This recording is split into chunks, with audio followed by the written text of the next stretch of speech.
Alors moi, je dois vous faire un truc qui est plus simple. J'ai pas beaucoup de données, il n'y a pas beaucoup de choses à regarder. C'est bien, c'est le changement systématique des cathéters centraux. Un truc un peu ancien. J'ai ressorti des vieilles diapos pour faire ça quand même. Parce que j'ai eu du mal à trouver des données récentes. Et puis des vieux papiers. Alors, qu'est-ce qu'on voit? On voit qu'effectivement, il y a quelques années, en France et ailleurs, un certain nombre de gens changeaient les cathéters veineux centraux de façon systématique. Et vous voyez, c'était pas rien. Plus d'un quart en France et plus de la moitié en Grande-Bretagne. Effectivement, on sait que le risque d'infection de cathéter augmente avec la durée de cathétérisation. Donc la remarque globale du clinicien de base, c'est de dire, bah voilà, facile, j'ai qu'à enlever mes cathéters, comme ça j'aurai plus d'infection, si je les change, c'est tout bon. En fait, c'est pas tout à fait ça. Si vous enlevez définitivement les cathéters et que vous n'en mettez pas d'autres, certainement vous baissez le risque. Mais si vous en remettez un autre, la question est, est-ce qu'on va changer ou pas le risque global, le risque cumulé d'avoir une infection de cathéter? Alors pour ça, il faut regarder l'incidence d'une infection à un jour donné. Si vous avez besoin de cathéter pendant 10 jours, est-ce qu'il est différent d'avoir 2 cathéters de 5 jours ou un cathéter de 10 jours? Et pour ça, on peut regarder ce qu'on appelle le risque instantané. Quelle est la probabilité d'avoir une infection de cathéter à un jour donné? On peut la mesurer.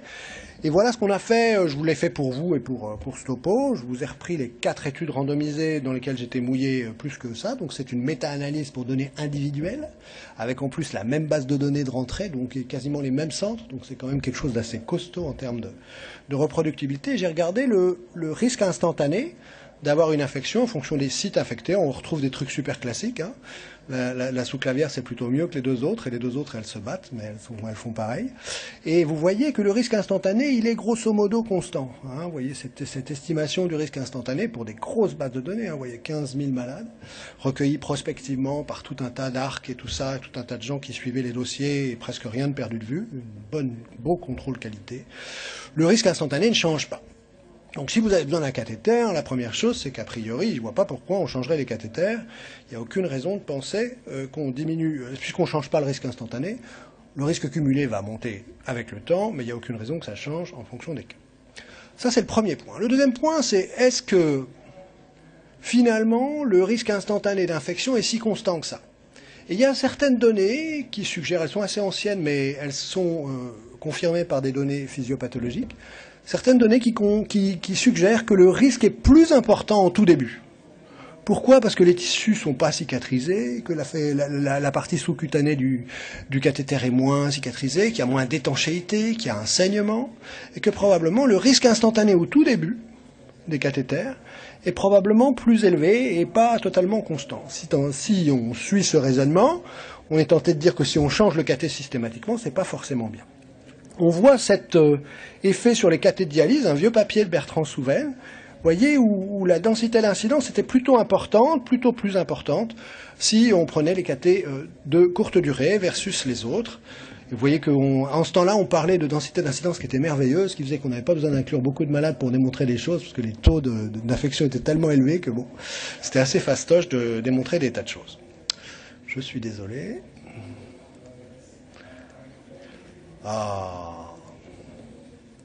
Voilà. Après, il y a Cheretz qui a très longtemps avait fait une étude expérimentale, et c'est la seule que je connaisse, qui est malheureusement qu'un papier qui est un abstract de l'ICAC. Il avait fait un truc très intelligent. Il avait finalement mis des cathéters centraux en sous-cutané à des lapins. Alors c'est des cathéters en silicone, et puis il les avait laissés pendant 2 jours, et puis il en avait enlevé la moitié. Il avait pris le vieux cathé, il l'avait mis dans un nouveau tunnel, tout ça stérilement. Puis il avait pris aussi les nouveaux cathéters qu'il avait mis dans les vieux tunnels.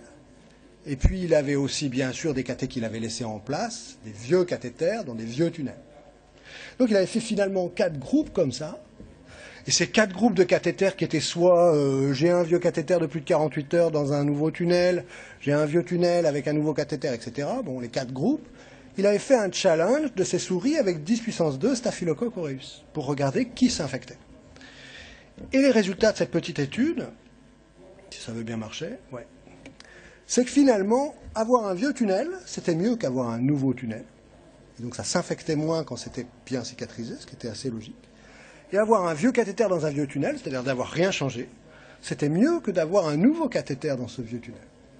Moralité, moins vous tripotez, mieux ça vaut, si on n'a pas besoin. Et finalement, le dernier point, c'est que si vous changez de cathéter, vous pouvez dire, bon, bah finalement, d'accord, on augmente le risque, il nous a montré que voilà, ça augmentait au début. Est-ce que si on met un deuxième cathéter, il a le même risque que le premier? Eh ben non, le deuxième cathéter chez un malade, ça a l'air de s'infecter plus que le premier, des vieux papiers là encore. Alors la ligne, elle s'arrête là, mais en fait, elle continue pour les anciens cathéters, il n'y avait pas d'infection. Et pour les deux groupes, que ça soit changé sur guide ou changé de position, eh ben, il y a une augmentation significative du risque.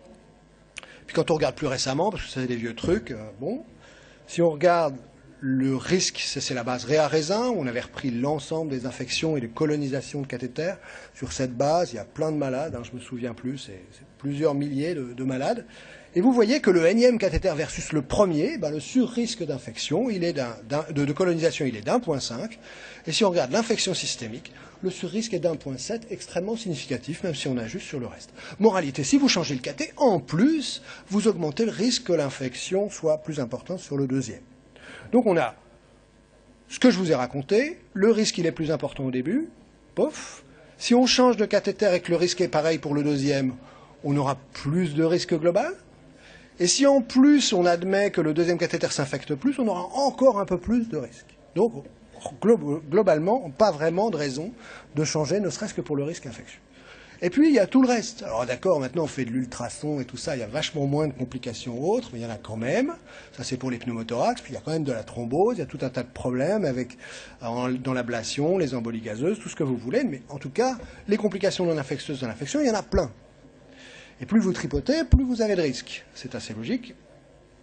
Et donc, on peut se demander si le changement n'est pas associé à ça. Alors, il y a un papier du New England, c'était du temps où en 92, dans le New England, on pouvait publier des séries avec 50 malades par bras, avec un peu de biais, des violations de protocole et tout. C'est pas très vieux quand même. Moi, quand on relit ces papiers, on se dit qu'on a beaucoup changé. Quoi qu'il en soit, c'était une super étude du groupe de Barry Fard, à l'époque, était un très très grand nom de la cathétérisation et de l'hygiène aux États-Unis.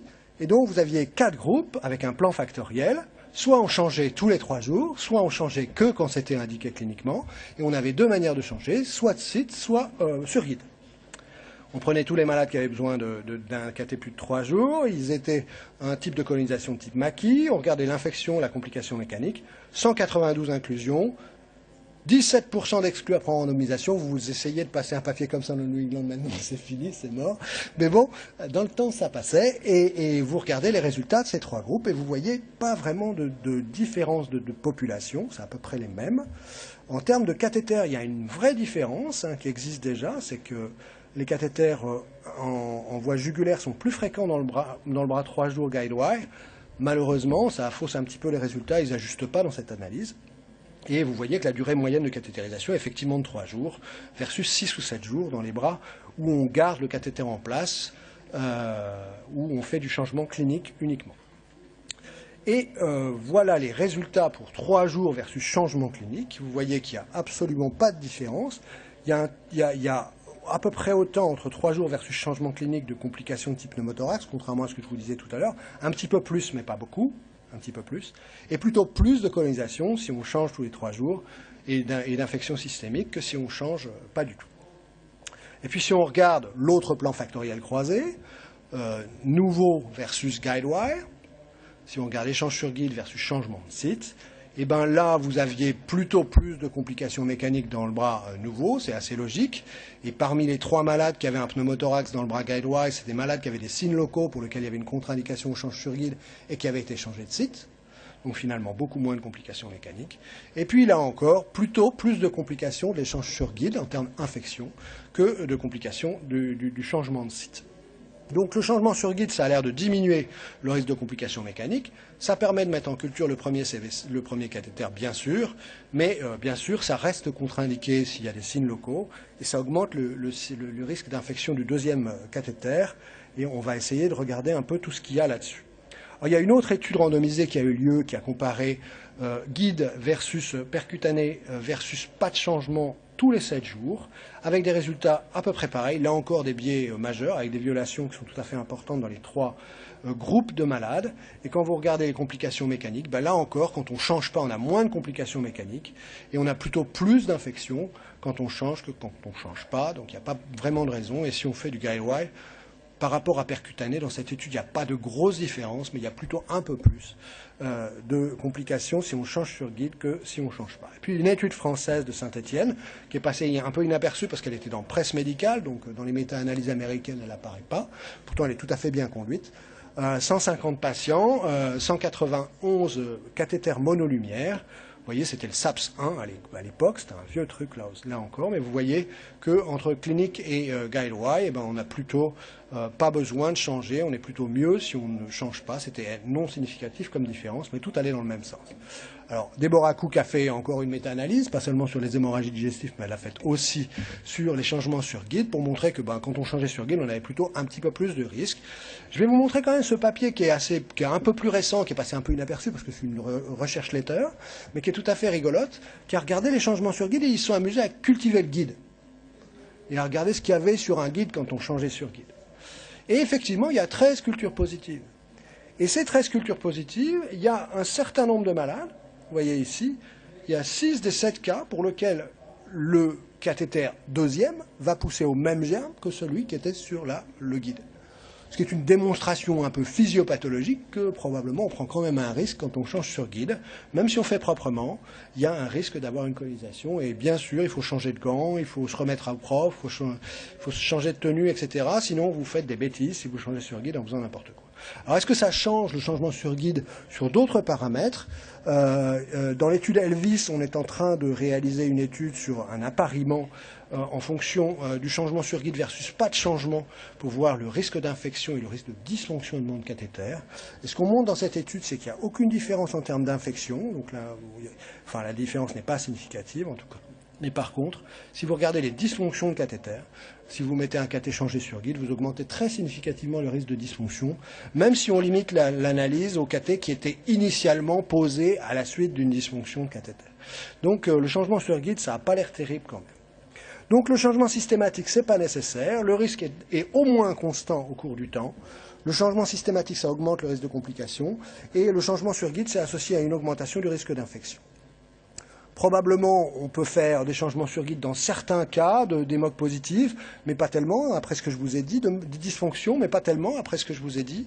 En cas de choc septique ou d'infection cutanée, il est clair qu'il ne faut pas le faire, et qu'il faut surtout enlever les cathés qui ne servent à rien. Et enfin, il est probable que d'autres attitudes en cas de suspicion d'infection sont logiques. La surveillance armée de Bartringer, c'est tout à fait intéressante. Il a essayé de comparer chez les malades qui n'avaient pas trop de risques, qui n'étaient pas neutropéniques, qui n'avaient pas d'érythème et tout ça. Il a essayé de comparer un bras surveillance armée versus un bras je change le cathéter systématiquement en cas de fièvre, puisque ça arrive toutes les 5 minutes chez les malades de réanimation.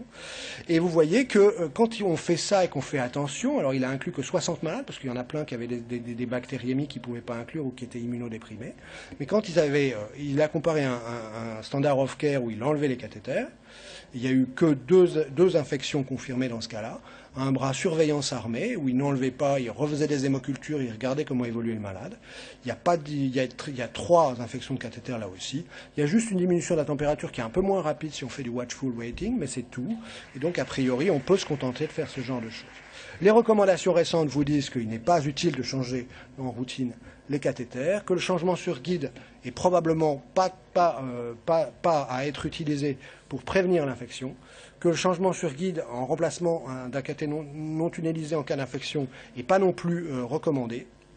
En cas de malfonction, c'était plutôt recommandé, mais je vous ai montré des données qui vous disent plutôt le contraire, en particulier sur les cathés de dialyse, et que de toute façon, il faut se faire propre quand on fait du changement sur guide. Donc probablement pas de changement sur guide, jamais. Peut-être des populations un peu particulières, les brûlés, où on voit qu'en comparant 3 jours versus 4 jours, il y a quand même un risque. Et d'ailleurs, les gens qui font du brûlé font encore du changement systématique et ils ont peut-être raison. Il n'y a pas de prophylaxie très tenable et peut-être qu'il y a des choses très particulières chez cette population-là. Et d'autres problèmes avec les cathés artériels, ce n'était pas mon sujet mais je vous le montre quand même. Le risque instantané, alors qu'il devient constant au cours du temps pour les cathéters veineux, Le risque instantané augmente pour les cathéters artériels. C'est une analyse de sous-groupe de l'étude Dressing 1. Et peut-être que là, dans ce cas-là, il serait à revoir si un changement systématique fait quelque chose. Il n'y a pas d'étude randomisée sur le sujet.